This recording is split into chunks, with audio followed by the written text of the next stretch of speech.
next topic in pharmaceutics 2 chapter name parenteral dosage form। हम लोग जो डिस्कस कर रहे थे सुटिक्स 2 में parenteral dosage form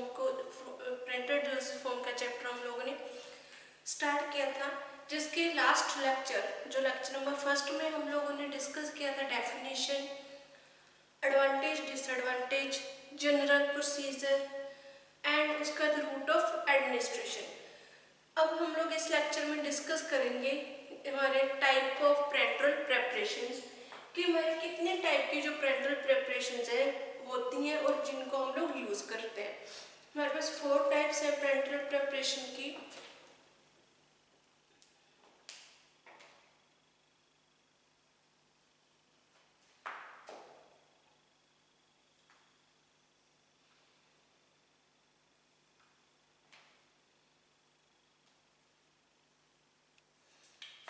है हमारे पास पेरेंटल प्रेपरेशन की।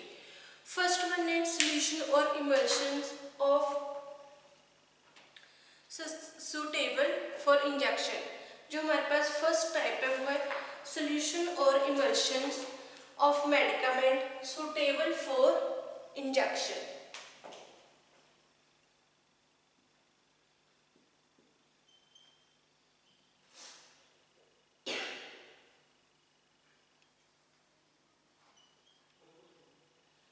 Solutions or emulsions of medicament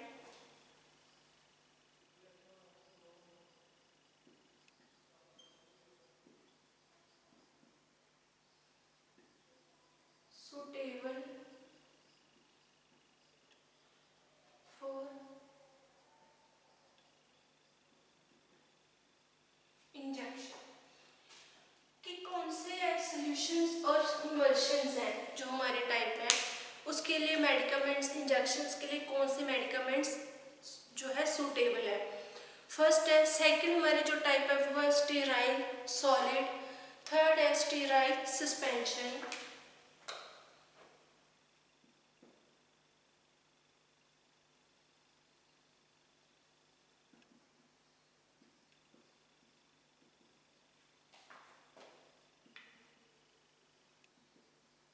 sterile suspension. Last वाला ट्रांसफ्यूजन फ्लूइड।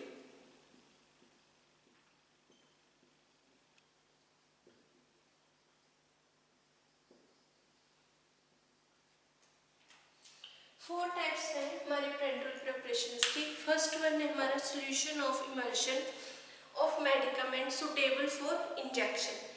इसमें क्या है कि हमारे जो कॉमनली हम लोग जो कोल्ड इनको बोल देते हैं, इंजेक्शंस बोल देते हैं, इसमें हमारे पास जो इंजेक्शंस हैं इनमें हमारे पास सिंगल डोज के कंटेनर्स भी होंगे और मल्टीपल डोज के कंटेनर्स भी होंगे।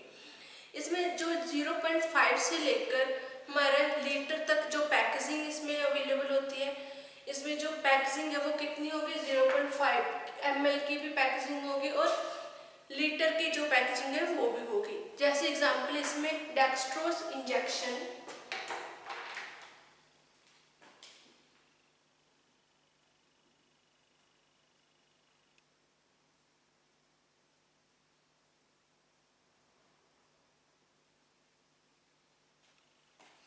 Dextrose injection.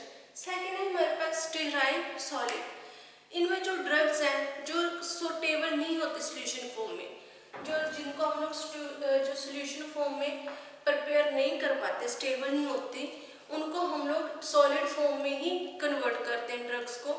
Drugs not stable in solution are prepared by, जो हम लोग उनको प्रिपेयर करते हैं वो हम लोग करते हैं ड्राई सॉलिड की फॉर्म में हम लोग प्रिपेयर करेंगे। जैसे हमारे पास एग्जांपल है penicillin G sodium.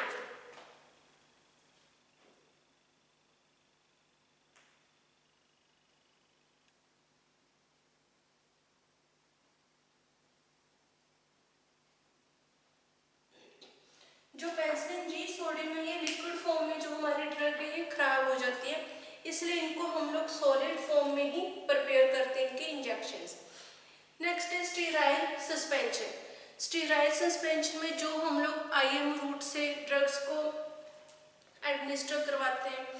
IM root से जो हम लोग इंजेक्शन देते हैं, जैसे हमारा एग्जाम्पल है क्लोरमफेनिकोल, उनको हम लोग बोल देते हैं स्टीराइल सस्पेंशन।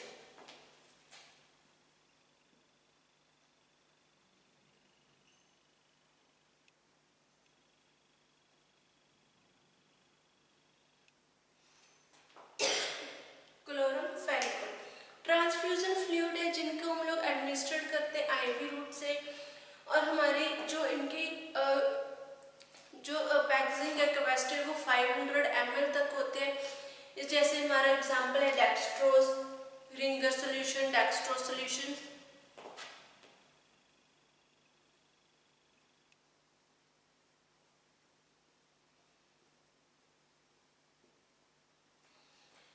इनको हम लोग बोल देते हैं ट्रांसफ्यूजन फ्लूइड, जिनकी जो पैकिंग है 500 ml तक होगी, और हम लोग आईवी रूट से जिनको एडमिनिस्ट्रेट करवाते हैं, जैसे एग्जांपल डेक्सट्रोज और Ringer solution, that is called transfusion fluid.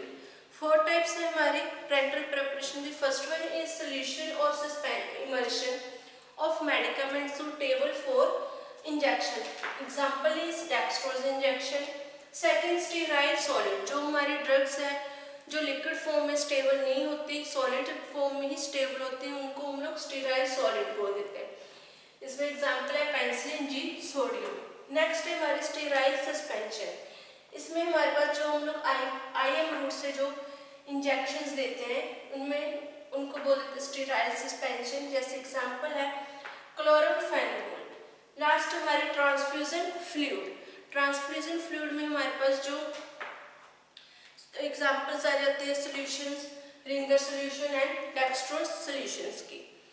अब नेक्स्ट हमारे पास आ जाता है कि फॉर्मुलेशन ऑफ पेरेंटल प्रिपरेशंस।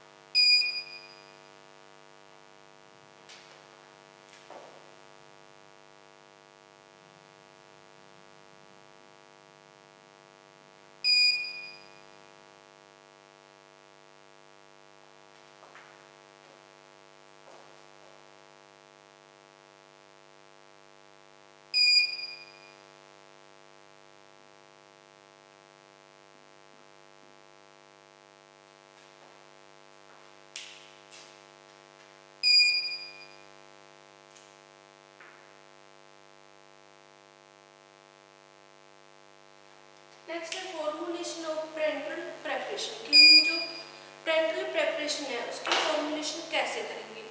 जो फॉर्मुलेशन हम लोगों ने करनी है पेरेंटल प्रिपरेशंस में, उसको हम लोग बहुत ही केयरफुल उसकी प्लानिंग करते हैं, केयरफुली हम लोग उसको प्रिपेयर करते हैं, प्लानिंग करेंगे उसका, हम लोग जो है प्रॉपर उसके जो फॉर्मूला है, इंग्रेडिएंट्स हैं, उनके बारे में नॉलेज लेंगे कि हमने उसको किस मेथड से प्रिपेयर करना है, उस मेथड को हम लोग स्टडी करेंगे। अब हमारे पास जो फॉर्मुलेशन है, जो हम लोग पेरेंटल प्रिपरेशन को बनाएंगे, उसको प्रॉपरली हम लोग एसेप्टिक जो एरिया है उसमें कन्वर्ट करेंगे, उसमें हम लोग प्रिपेयर करेंगे। प्रॉपरली जो हमारे इक्विपमेंट्स हैं उनको हम लोग क्लीन करेंगे। अब हमारे पास जो पेरेंटल प्रिपरेशन की फॉर्मुलेशंस है कि हम लोग इसको कैसे प्रिपेयर करने, इसके लिए हमारे पास क्या क्या जो हमारे जो कौन कौन से हमने स्टेप फॉलो करने, वो हम लोग डिस्कस करेंगे। पहला हमारे पास इसमें जो फॉर्मुलेशन है पेरेंटल प्रिपरेशन की, उसमें आ जाता है व्हीकल। सेकंड है हमारा एडजुवेंट।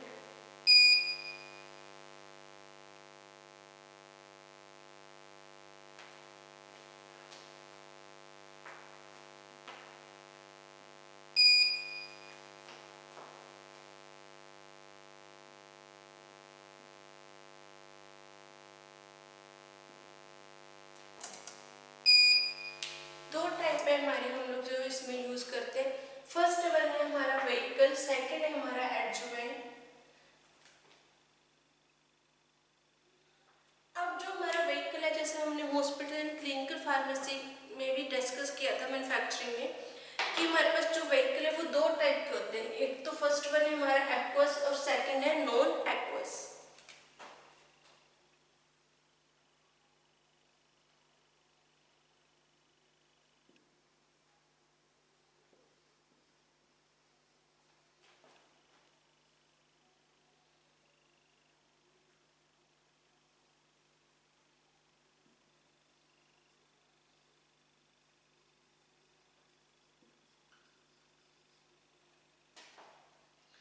पहला हमारा व्हीकल है एक्वस, जो दो टाइप के हम लोग यूज करेंगे, एक्वस एंड सेकंड है हमारा नॉन एक्वस।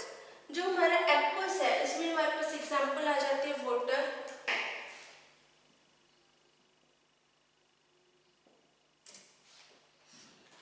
हम लोग जो एक्वस उसमें वाटर क्यों यूज करते हैं, क्योंकि वाटर एक क्या सेफेस्ट और चीपेस्ट हमारे पास प्रोडक्ट है जिसको जो हमें इजीली अवेलेबल हो जाता है। जो हमारा एक्वस व्हीकल है, जो वाटर है हमारा, इसको हम लोग जो यूज करते हैं, एक तो वाटर फॉर इंजेक्शंस के लिए हम लोग इसको यूज करेंगे, सेकंड इसमें कार्बन डाइऑक्साइड है जो वो हमारे water for injection for carbon dioxide, इनके लिए हम लोग जो वाटर है उसका यूज करते हैं।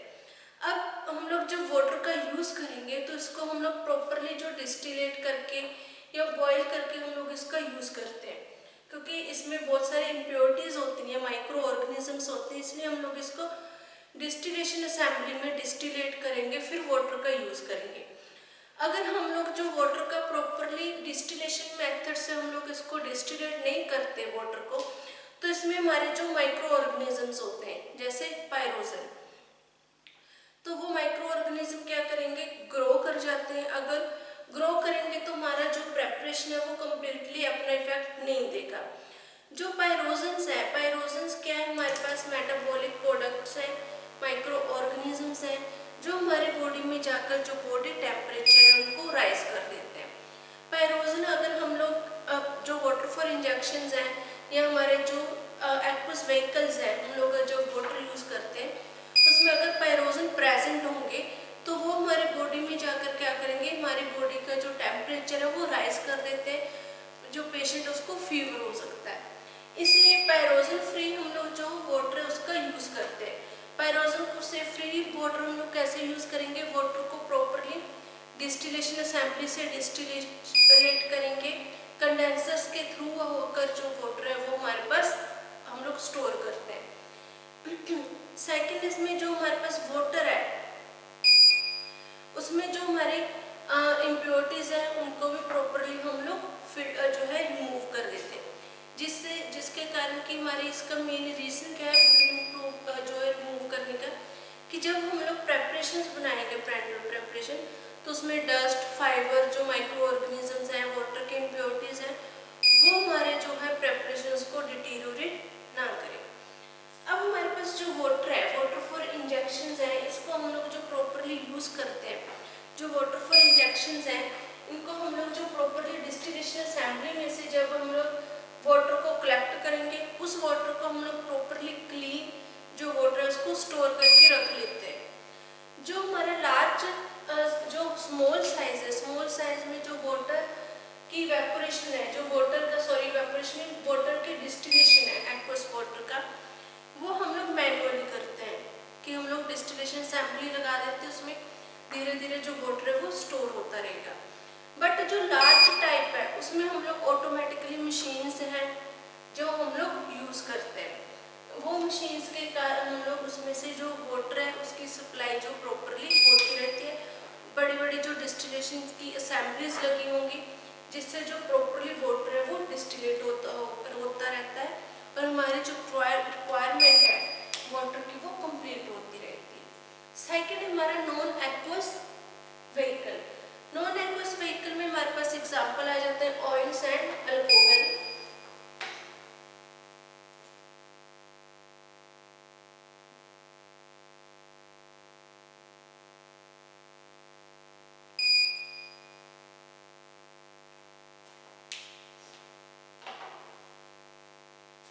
एग्जांपल हमारे पास ऑयल एंड अल्कोहल। जो नॉन एक्वस है इसमें हमारे पास हम लोग जैसे फिक्स्ड ऑयल, आर्चिनियस oil, cotton seed oils, almond oil, इनका यूज़ करते हैं एज अ व्हीकल। जो ऑयली व्हीकल्स हैं, ऑयली व्हीकल्स आर जो हमारे जनरली हम लोग यूज़ करते हैं व्हेन द मेडिकामेंट्स आर, जो जिसमें जो मेडिकामेंट अगर स्लाइटली सोल्यूबल है या इनसोल्यूबल है, उस केस में हम लोग जो है non aqueous vehicles, oily vehicles का हम लोग यूज़ करेंगे। जैसे एग्जांपल है डरमेक्टाकोल, डाइमाइक्रेप्रोल, जो है ये डाइमरकैप्रोल जो इंजेक्शंस हैं उसमें हम लोग जो यूज़ करते हैं वो हमारा आर्चिस ऑयल है। आर्चिस ऑयल को हम लोग यूज़ करने का मेन जो एम यही है कि हमारी जो ड्रग है वो प्रॉपरली सोल्यूबल हो जाएगी। ऐसे हमारे पास है इथाइल अल्कोहल। इथाइल अल्कोहल का हम लोग जो यूज़ करते हैं in the preparation of hydrocortisone. Hydrocortisone जो है ये हमारे एंटी इंफ्लेमेटरी ड्रग है, इसमें हम लोग यूज़ करते हैं क्योंकि ये ड्रग हमारे के वाटर में इनसोल्यूबल है, इसलिए हम लोग इसका जो यूज़ है वो इथाइल अल्कोहल में करेंगे, उसमें इनसोल्यूबल होती है। अब जो अल्कोहल है हम लोग अल्कोहल को कॉमनली यूज़ नहीं करते। क्यों? इसका रीज़न है कि जो अल्कोहल है वो पेन कोज करती है और उससे जो हमारे टिश्यूज़ है वो डैमेज हो जाते हैं जिस साइड पे हमारे इंजेक्शंस अप्लाई होता है, इसलिए इसको हम लोग कॉमनली यूज़ नहीं करते इथाइल अल्कोहल को। नेक्स्ट है हमारा प्रोपाइलिन ग्लाइकोल। जो प्रोपाइलिन ग्लाइकोल है इसको हम लोग used as a vehicle in the digoxin. जो कार्डिक की मेडिसिन है डिजॉक्सिन, उसमें हम लोग जो नॉन एक्वस व्हीकल यूज करते हैं वो है हमारा प्रोपाइलिन ग्लाइकोल, क्योंकि ये प्रोपाइलिन ग्लाइकोल में जो हमारा डिजॉक्सिन है वो सोल्यूबल हो जाता है। सेकंड हमारे इसमें ये था हमारा फर्स्ट व्हीकल। सेकंड है हमारे पास एडजुवेंट्स। एडजुवेंट्स हमारे हम लोग क्यों ऐड करते हैं? एडेड इंक्रीज द स्टेबिलिटी और क्वालिटी ऑफ द प्रोडक्ट। हम लोग जो ड्रग है, प्रोडक्ट है, उसकी स्टेबिलिटी और क्वालिटी को इंक्रीज करने के लिए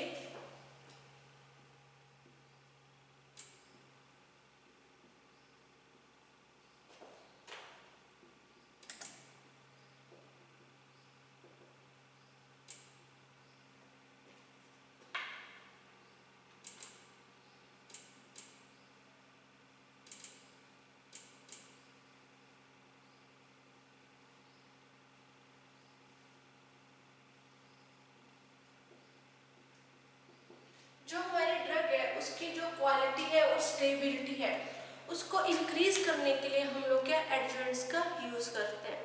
इनका जो सिलेक्टिंग है हम लोग सिलेक्ट कैसे करेंगे? Selecting the adjuvants must be taken that they, जो हम लोग इसके जो हमारे कंपैटिबल हैं, जो फिजिकली और केमिकल हमारे कंपैटिबल्स होते हैं एडजुवेंट्स, उनका हम लोग जो है वो यूज़ करेंगे। हम लोग इसकी फिजिकल और केमिकली जो कंपैटिबिलिटी है उनको चेक करेंगे। चेक करने के बाद हम लोग यूज़ करते हैं एडजुवेंट्स का। अब हमारे पास फॉलोइंग एडजुवेंट्स हैं जो हम लोग यूज़ करते हैं। फर्स्ट वन आ जाता है हमारा सोलुबलाइजिंग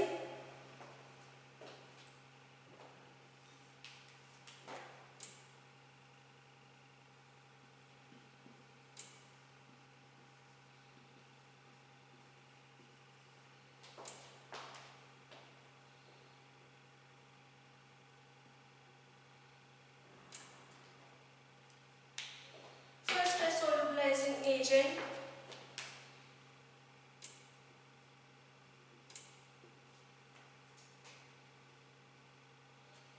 इसके बाद है बफरिंग।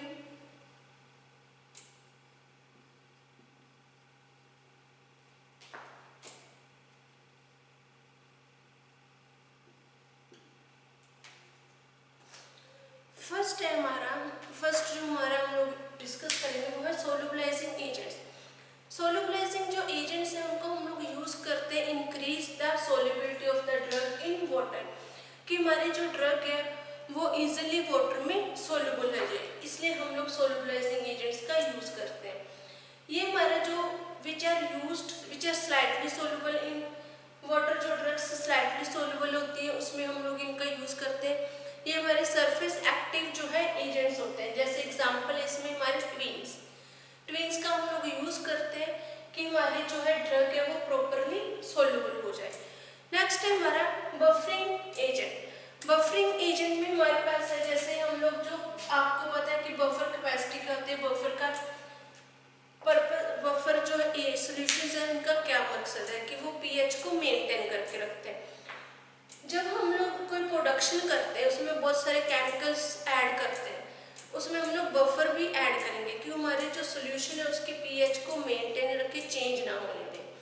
अगर हम लोग सॉल्यूशन डालते जाएंगे हमारे जो फॉर्मूलेशन है उसमें ऐसा हो सकता है कि हमारे जो सॉल्यूशन की पीएच वो चेंज हो जाए।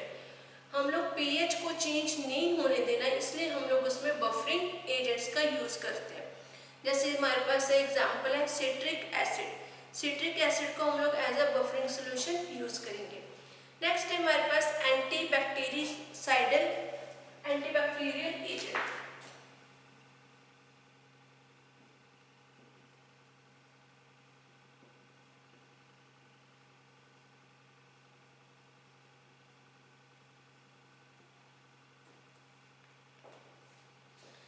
एंटीबैक्टीरियल एजेंट जो हमारे फॉर्मूलेशन है, अगर उसमें जो माइक्रो ऑर्गेनिजम्स की ग्रोथ ना हो, उनकी ग्रोथ को प्रिवेंट करने के लिए हम लोग उसमें एंटीबैक्टीरियल एजेंट्स यूज़ करते हैं।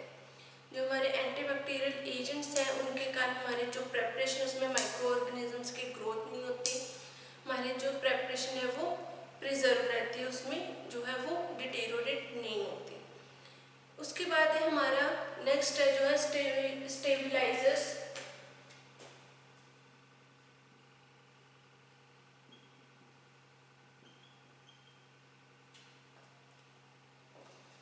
जो स्टेबलाइजर्स हैं कि इसमें जो ड्रग्स है, drug in the form of solutions are more liable to deteriorate due to, क्योंकि जो हमारी ड्रग है जो सॉल्यूशन फॉर्म में होगी वो इजीली डिटेरोरेट हो जाती है, क्योंकि उसमें ऑक्सीडेशन और हाइड्रोलिसिस की प्रोसेस होने लग जाती है, रिएक्शंस होती हैं। हम उनको कंट्रोल करने के लिए उसमें जो है सुटेबल स्टेबलाइजर्स का यूज़ करते हैं। जैसे ऑक्सीडेशन है, ऑक्सीडेशन की रिएक्शंस को प्रिवेंट करने के लिए हम लोग उसमें एंटीऑक्सीडेंट्स डाल देते हैं। जैसे एग्जांपल है हमारे पास थायोयूरिया, अस्कॉर्बिक एसिड्स जो एज अ एंटीऑक्सीडेंट्स का काम करते हैं। इसी तरह हमारे पास है सेकंड हाइड्रोलिसिस। हाइड्रोलिसिस को प्रिवेंट करने के लिए इसमें हम लोग जो है नॉन एक्वस जो व्हीकल्स हैं उनका यूज़ करते हैं। जो नॉन एक्वस व्हीकल्स हैं वो क्या करते हैं, हमारे सॉल्यूशन की पीएच को मेंटेन रखेंगे, एडजस्ट करके रखेंगे, इसलिए हम लोग इसमें नॉन एक्वस व्हीकल्स का यूज़ करते हैं हाइड्रोलिसिस की रिएक्शन को प्रिवेंट करने के लिए। नेक्स्ट हमारे पास जो वो है आ जाता है चिलेटिंग एजेंट्स।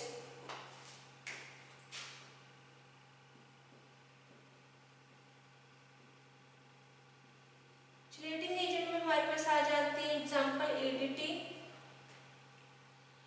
जो हमारे जो फॉर्मूलेशंस है इसमें एग्जांपल है हमारे एडीटी या फिर पोटाशियम जो सोडियम है टू सिट्रिक एसिड, इनको हम लोग ऐड करते हैं टू द चिलेटिंग एजेंट्स, क्योंकि ये क्या करते हैं, जो हमारे मेटेलिक आयंस हैं उनको प्रिवेंट करते हैं फॉर्मूलेशन में। दे फॉर्म जब ये हमारे मेटेलिक आयंस है जो प्रेजेंट हो जाते हैं उनको प्रिवेंट करेंगे। ये क्या करेंगे, जब हम लोग चिलेटिंग एजेंट्स डाल देते हैं, एक कॉम्प्लेक्स बना लेते हैं, जिससे जो हमारे चिलेटिंग एजेंट्स हैं जो हमारे मेटेलिक आयंस हैं वो सॉल्वेंट में डिसॉल्व हो जाते हैं। उसके बाद है हमारा टोनिसिटी फैक्टर्स।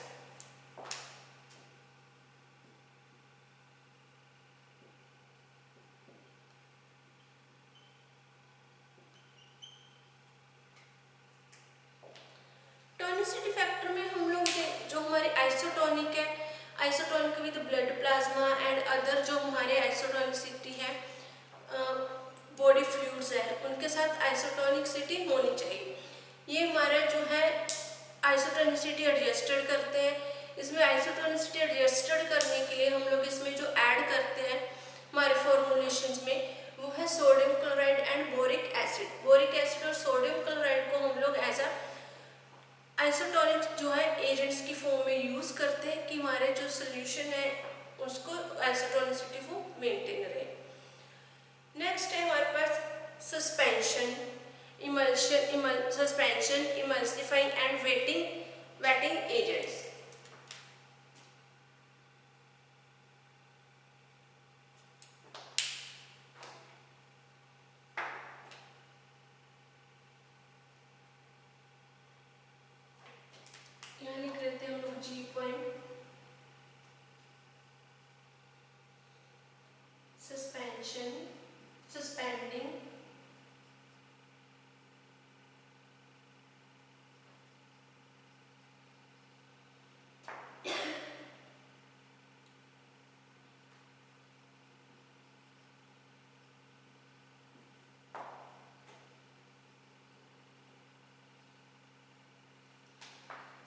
suspending, emulsifying,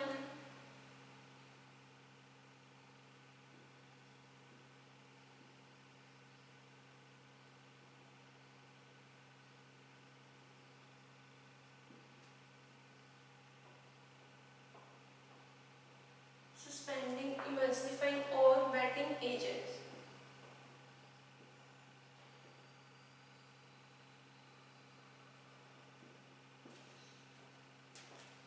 जो सस्पेंडिंग हमारे एजेंट्स है, सस्पेंडिंग एजेंट्स का हम लोग यूज करते हैं हमारा जो सोल्यूशन है उसकी विस्कोसिटी को इम्प्रूव करने के लिए, जैसे मिथाइल, सेलुलोज और जेलेटिन। सेकेंड है हमारा जो इमल्सिफाइंग एजेंट्स है, इमल्सिफाइंग एजेंट्स का हम लोग यूज क्यों करेंगे, इसकी जो हमारे ये स्टेबिलिटी है उसको, इमल्शंस की स्टेबिलिटी को मेंटेन करने के लिए हम लोग इसका यूज करते हैं। और वेटिंग एजेंट्स हैं, जो वेटिंग एजेंट्स का हम लोग यूज करते हैं जो हमारे लिक्विड और सॉलिड के बीच में जो इंटरफेशियल टेंशन है उनको हम लोग रिड्यूस करने के लिए, कम करने के लिए हम लोग वेटिंग एजेंट्स का यूज करते हैं। इससे जो हमारे सॉलिड पार्टिकल्स हैं और लिक्विड पार्टिकल्स हैं जो उनके बीच में जो इंटरफेशियल जो टेंशन लग रही है वो कम हो जाती है। ये थे हमारे फॉर्मुलेशन ऑफ पेरेंटल प्रिपरेशंस कि दो टाइप के होते हैं हमारे पास, वेहिकल और एडजुवेंट्स। वेहिकल में दो टाइप है, aqueous and non aqueous. Aqueous में हमारे पास है वाटर, नॉन एक्वस में आ जाते हैं हमारे पास ऑयल एंड अल्कोहल।